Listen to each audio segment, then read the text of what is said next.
Okay, we're going to do this the same way we did some other things, one step at a time. We'll start by making a directory that's going to hold our grid project. We're not going to start with the goats. We're going to start with something called a grid. It's a very helpful way to organize things in a window.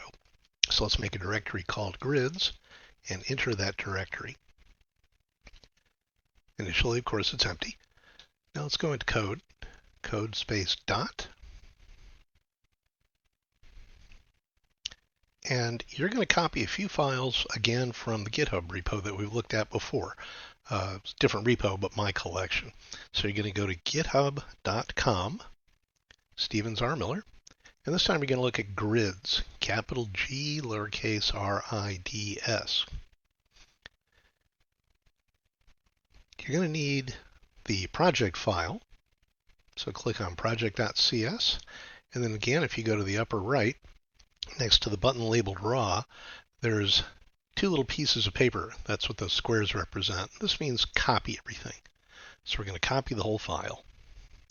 Then we go back to Visual Studio Code, click on the two pieces of paper here, make sure that your Explorer is open, and then next to where it says grids, click on the piece of paper symbol with the plus sign. That's how you create a new file. Project.cs.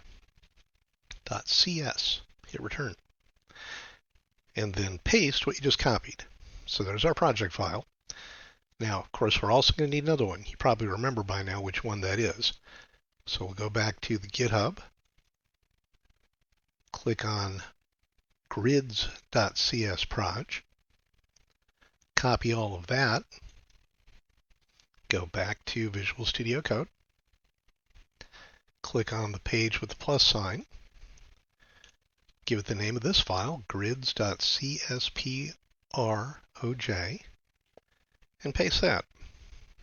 Now, this is almost exactly like the CSproj files you've used before, with one slight difference, which is down here toward the bottom.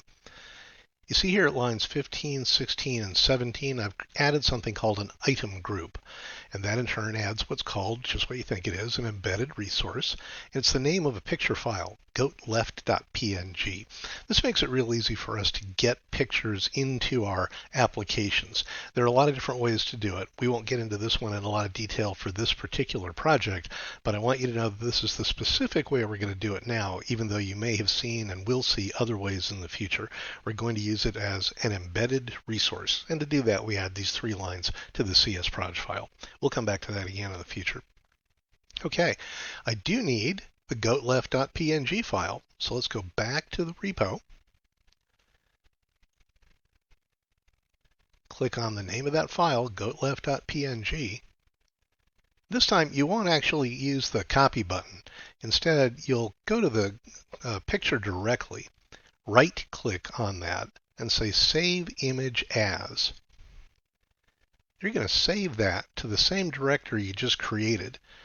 In my case, I called it grids. Notice that the file name's already typed in for me, goatleft.png, so I'm going to save it. That should get me going.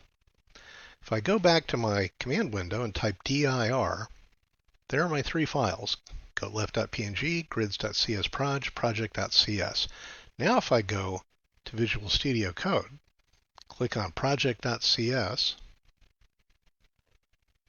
I might be able to run it by pressing F5, select C#.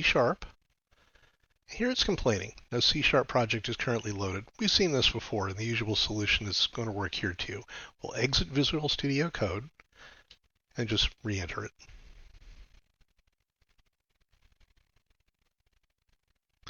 Typically, you have to wait just a moment.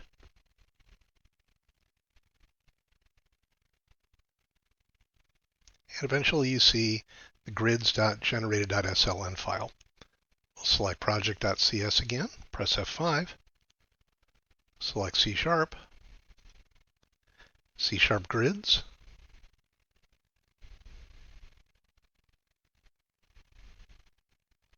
notice it's compiling here at the bottom, and eventually we're actually just going to see a familiar line of output. See here where it says Hello Grid World? That came from this line in the program. We didn't get as far as showing anything on the screen, but that's okay. The point of this step is just to have the basic files you need for the project to compile and run. In the next step, we'll add a window.